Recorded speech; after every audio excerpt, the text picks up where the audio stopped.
Today I shall confirm what many of you have suspected for a long time. I am insane. But beyond that, we're going to finally reveal what on earth this whole damn channel is really all about. The biggest project on this channel, almost all of you will know, is the Siege of Gondor megaboard. It is a continuous landscape connecting three of Tolkien's most important locations from the world of Middle-earth. The White City of Minas Tirith, the rolling plains of the Pelennor Fields, and the war-torn ruins of Osgiliath. This board is coming along nicely, although there will be a big final update for Minas Tirith in just a few weeks, but today we're going to be talking about a slightly different project. Right now I'm in my half-assembled new studio here in Aotearoa, New Zealand, in the centre of the South Island. And every day when I go to the hardware store or just drive and get groceries, I can literally see the misty mountains, and the landscapes of Middle-earth are not too far away. It is, frankly, just completely surreal, and to celebrate achieving the milestone of finally moving to Middle-earth, I wanted to make something really special. From this point on, all of my Middle-earth content here on Zorpazorp is going to be heavily influenced by the real landscapes around me, and many of our builds will follow the new format of building Middle-earth in Middle-earth. I just built Edoras on Edoras, where I hike out to the actual filming locations where the films were shot and craft the scenery of Middle-earth on the very spots Peter Jackson made his masterpiece. We already began this series last November with our first episode focusing on Edoras in the South Canterbury region of the South Island, and as I pondered which locations I would work on now that we are here, a bit of a pattern emerged. We have spent so much time in the landscapes of the Return of the King. I am desperate to get some Fellowship and Two Towers action. And when Games Workshop released their gorgeous new resin Armon Hen piece, Armon Hen has jumped right up to the top of the list, especially as it's amazing for filming location work. The actual place of Armon Hen in the films is stitched together from 3 or 4 different locations across the South Island. But then, of course, Rohan is calling. The burning of the Westfold, the plains of Rohan in beautiful central Otago. Of course, we need to do our massive Edoras board, Fangorn Forest, and then Helm's Deep. You guys have been asking me for forever to do Helm's Deep in the comments, and I can reveal that that time has finally come. But after I did that massive resin pour for Osgiliath, I'm also desperate to do more resin pours, and there are 3 Lord of the Rings locations that are screaming for big resin. That is Caer Andros, the Fords of Isen, and the flooding of Isengard. I was chatting about these ideas with my wonderful patrons, and one of them made a rather sparkling observation. If we jump over to the map of Middle-earth here, we'll just do a little bit of a zoomy. Here we have Gondor and Rohan. If we jump down to Minas Tirith, we can see the Pelennor and Osgiliath. Pretty obvious why they make such a great mega build. But let's scroll up to Rohan and throw in a few of our key builds. Helm's Deep, Edoras, Isengard, the Fords of Isen, the Westfold, Fangorn Forest.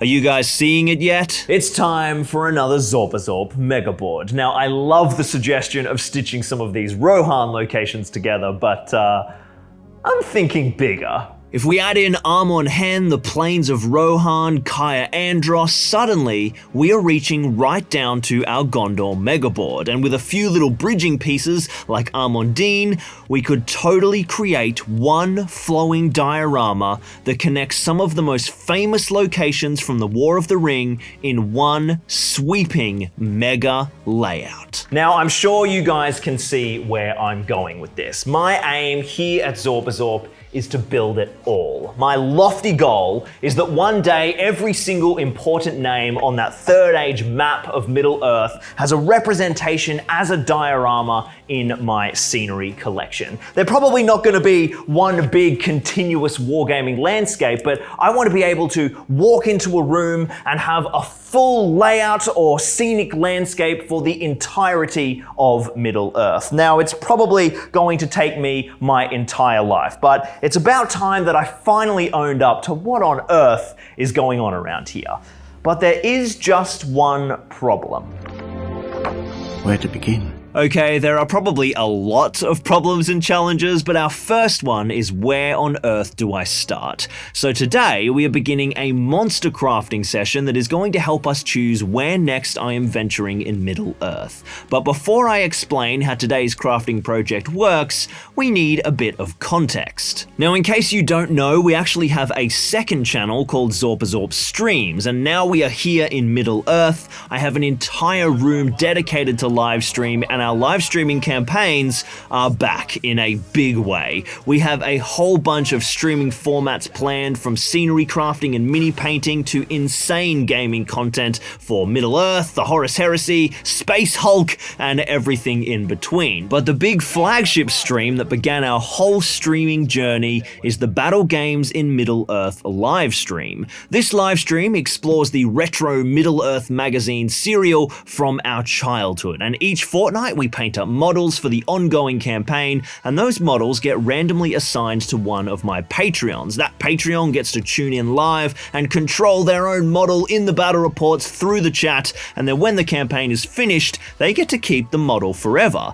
But to make the campaign extra special, we're going to be crafting a little mini diorama for each of the Patreon models to go on the Patreon wall in the new studio. These dioramas will then go on display and form part of the new studio backdrop in our new live streaming studio. And by theming all of the little dios to the different regions of Middle-earth, we are going to get to have a crack at building the entirety of Middle-earth, but at a very mini scale, before we kind of level up to the big Zorpazorp mega boards. Now, in case it wasn't immediately obvious, the little dio that belongs to each of the Patreon minis does get to also be kept by that Patreon. So if you want the chance to score yourself a slice of Zorpazorp history, as well as supporting the channel and being involved in some of the most mental interactive live streams you've ever seen, go and check out Patreon, link down in the description, or you can become a YouTube channel member by clicking the join button just down there next to subscribe, as it's open to our channel members as well. Now we have 45 episodes of our campaign so far, so a whole lot of Patreon minis have been assigned and need little dioramas. So our first step is to have a look through the Patreon minis and see what sparks my creative mojo. Our crafting today is going to use a range of materials, from foam carving and scenics right up to 3D printing, and we're going to start with a few Rohan locations to kick us off, beginning with some Edoras style Rohan forts and some sexy Helm's Deep pieces. And the first Patreon models in need of a diorama are the famous Grimbold's Marauders for Patreon James Carver. These mighty warriors of Rohan need a mighty home for their prowess in many battles, so I'm going to get the 3D printers firing to start so that we can begin working away on the rest while those are printing, which means it's time to fire up my brand new Creality K1 Max. Although we won't be waiting long, because this new beast is 12 times faster than a regular FDM 3D printer with a crazy 600mm per second in printing speed. But first, of course, we need some files, and the awesome Saxon-style forts from Conquest Creations' Kingdoms of Saxonia are the perfect choice. This whole range of prints is badass for Rohan stuff, but the little watchtower is going to be the perfect choice for Grimbold and his men, and all of these files are also available as an add-on to Jakey from Conquest's newest Kickstarter, Kingdoms of Durak Deep, which is live right now down in the description. Now I'm printing these on the Creality K1 Max, which isn't actually out yet, but the slightly smaller baby brother, the Creality K1, is out now, and they are both so easy to get printing with hands-free auto leveling and are genuinely ready to print right out of the box, which is not something you often say in the 3D printing space. The K1 arrives assembled and calibrated, follow a short boot up guide, and boom, you are printing. These watchtowers from the Kingdoms of Saxonia actually come in a whole bunch of little pieces, as they are fully modular, but with the massive print bed of the K1 Max of 27,000 cubic centimeters, I could fit all of the parts on a single print bed, and even the baby brother, the K1, still packs a whopping 12,000 cubic centimeters and is a fair bit cheaper, so there's an option for every hobbyist in the new K1 range. But once it was all down on the bed, the K1 Max just absolutely smashed through the prints. The elemental speed of 600mm per second is boosted by a frankly amazing 20,000mm per second acceleration, so the nozzle ramps up to that full speed in 30 milliseconds, which means that it maintains the full speed for about 90% of the printing time. That enables really agile and precise movement, especially with the super lightweight print head. Hilariously, in spite of its lightning fast zip around the print bed, the print head still packs a new ceramic heater which fully melts the filament, blasting out 32 cubic millimeters per second of FDM goodness. And with a titanium alloy heat break, you can blast this all day long and your print head won't break a sweat. No more clogs, folks. I printed a couple of towers to test out different filament colors, and I was just absolutely pumped with how they all turned out. For more info on how you can get your hands on any of the new K1 range from Creality, check out my links down in the description. And before we paint up these prints, we're going to jump into something more old school, and I cannot resist busting out some polystyrene foam and having a crack at Helm's Deep. The last time I tried to carve any of this wall, I was 8 years old. I'm hoping I'll do a better job this time round. Using some reference from the films to get the exact brick pattern, I started carving up the top face of the deeping wall. It has a trim of small pavers with 3 rows of relatively square flagstones through the middle.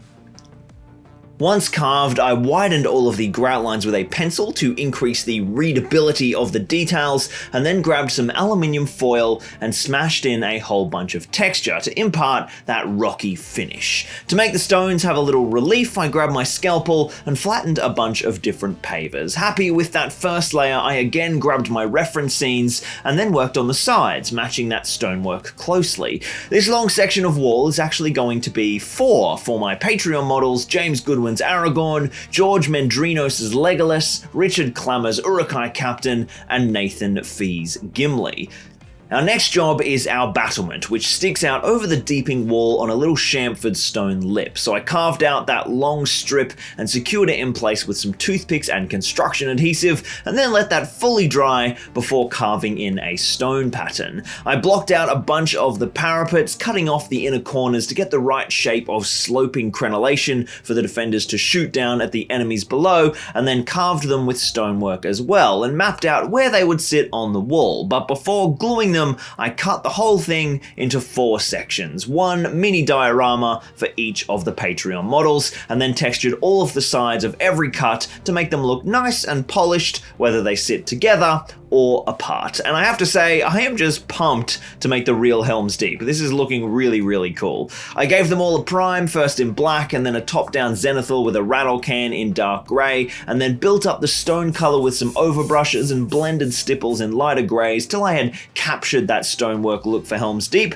And then our stone component is done, but we need a few final details. So I grabbed a bunch of Rohan Gribblies from the Rohan Palisade and House kits. I got some barrels, some ropes, painted up all of those with contrast paints, and then some simple dry brushing and glued those onto the piece.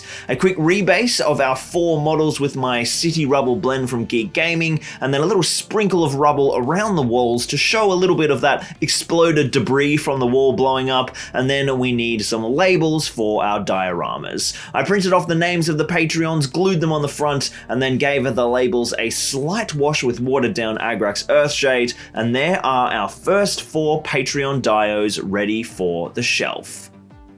Up next, we're going a little more green, so I grabbed myself a nice little care package sent to me by Past Lockie, who ripped apart a bunch of old beat-up scatter terrain trees when he was cleaning out the Australian storage unit. And here we have a fantastic selection of different sized MDF bases, all grassed and flocked and ready to be repurposed as little slices of Middle-earth. Our first 2 victims are going to be Boromir of Gondor, who belongs to Patreon Richard Clammer, and then the fierce lurts of Patreon Daniel Scognamiglio. Now these 2 are just screaming for a little paired matchup in Armon Hen, so I had a bit of a play with the little bases, trying to find 2 that looked nice on their own and would sit together in an interesting way. Each base needs to have room for the model, a little bit of scenic decoration, and the Patreon nameplate, however we're going to do that. I found a couple of awesome old school ruins in Middle-earth, which were actually designed from the Armon Hen ruin pieces, so one of them on each base is a lovely nod to the location, and I ended up choosing 2 bases with the old stumps of pine or fir trees, which we'll see in a sec. Then for our next green location, we have 3 new victims: Ugluk of Patreon Ian M, Grishnak of Patreon Harry Bates, and Aoma of the wonderful Patreon Tyler Gilbert. These 3 are a wonderful little grouping for the Eves of Fangorn, and some of our other bases with the larger tree armature stumps are going to be perfect. I picked some interesting ones with cool rock formations, and then found a couple of old corpses from my Pelennor Fields board that were originally from the Mumakil base. With those 5 planned out, I grabbed some liquid nails and mounted our ruins and corpses to the bases, pressing them firmly down into the static grass to get a good contact with the board itself. We've got a few little dings and chips in our rock formations from getting posted to Aotearoa, so I grabbed some grey paints and gave them a little touch up and a bit of a repaint at the same time, and then it was time for some blending. I grabbed a bunch of different foam flocks and clump foliage and started layering it around our new Armon Hen ruins. A quick seam of fast drying basing glue goes down first, then sprinkle, sprinkle, and a bit of a smush, and it's all in place. It was really fun to be able to hone in on the composition of flocks and grasses in such minute detail. These pieces are so small compared to the massive boards that I'm usually working on. It's really fun to craft little scenic details and blends amongst all of the different materials. To lock it down forever, I doused it in some matte scenic sealant. Up next are our trees, and we're going to start with our 3 Fangorn dioramas, and for those I actually posted over this whole clump of salvage trees, which are in rough shape, to be honest. I picked up a few of the nicer looking ones that were in reasonable condition, and then matched them to their tree stumps in the bases and got their positions locked down for the best kind of display angles, and then it was time to bring them from a dreary damaged winter to a sparkling spring. I grabbed fast drying basing glue and then dumped it on the branches where the flock had peeled off, and then jammed in some new clump flock, sort of making sure that it was also partially pierced by the tree armature, and a few of the trees also needed a little help getting remounted to the bases, so I drilled in some brass rod. Then once they've all been spruced up and they're looking pretty okay, they need a little spice, so I soaked them in scenic sealant, which toughens them up, but I also then sprinkled in a mix of fine flocks kind of from the top, a bit of yellow, green and browns, and when that all dries, that will create a really lovely varied foliage color, all tied together by the green flocks underneath. Our trees for the Armon Hen dios are a little different. You guys will remember that I used all of my fir or pine style trees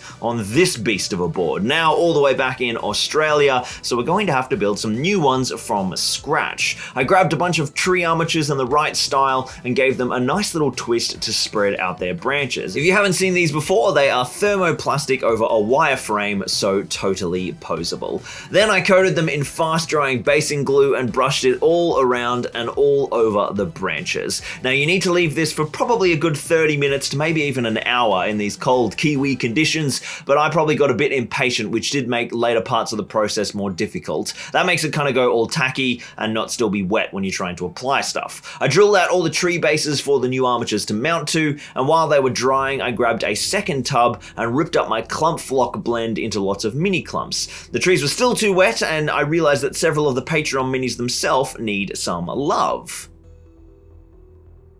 Ian M's Ugluk needs a whole rebase as he was done up for an Osgiliath battle report on the live stream, so I chiseled off the biggest rocks, repainted his base rim in brown, and then gave Harry Bates Grishnak a brown base rim, and then put down some basing glue on both, and I sprinkled base ready scrublands, and then an extra layer of fine green flock to make them look perfectly linked in with the Eves of Fangorn. Some drops of scenic sealant to lock that all down, and I will leaf those there for now because it's back to the trees. I then grabbed each trunk and smushed flock all over them, pressing the flock into the glue to try and get a hold, and then I laid them gently down on the table. Once I'd had a bit longer to grab, I soaked them all in matte scenic sealant and then glued each trunk down into the base. This ended up working great, but it definitely would have been easier if I'd kind of let it all dry a bit longer and made that base and glue go really tacky, but the woods look absolutely fantastic once everything has dried. Now our final touch for these woodlands is the Patreon nameplates. spots. And this time I decided to make them like little signposts sticking up out of the ground, and the Rohan fences from the Games Workshop scenery kits are the perfect frame. So I painted those up, glued them in, and then attached our little nameplate labels, and there we have another 5 dioramas ready for the Patreon wall.